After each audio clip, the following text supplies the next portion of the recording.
It is election day around the country. Yeah, some key issues are on the line, including a number of propositions. Adam Bennett has a look.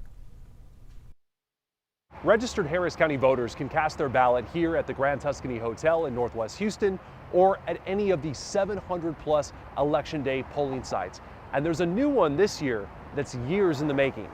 County officials worked with advocacy groups to turn the Harris County Jail into a polling place for the very first time. It houses about 9,000 people a day.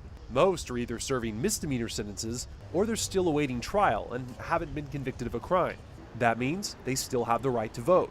Inmates do vote in a different room from the public. So we've been working with them for weeks to check their voter registration, make sure they have all their IDs and other documentation in place, and then members of the sheriff's office are going to bring them down in groups once they have their certificates to vote securely. Again, as you can imagine, we don't want to mix populations just for security reason, but again, offering that option for those folks who have been detained in the jail. Both inmates and the public will be voting on the same 8 state constitutional amendments. 2 stem from restrictions earlier in the pandemic. Proposition 3 would ban state and local governments from prohibiting or limiting religious services. Proposition 6 would allow residents of nursing homes and similar facilities to pick an essential caregiver for in-person visits at any time. Registered voters in Harris County have until 7 tonight, and as long as they're in line by that time, they can vote.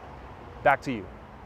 Here, Adam Bennett. Now, it may be an off-year election, but the decisions voters make today could have an impact on the 2022 midterms and the 2024 presidential election. The nation is watching the race for governor in both Virginia and New Jersey. Other races include mayoral elections in some of America's biggest cities, including New York City, Atlanta, and Boston.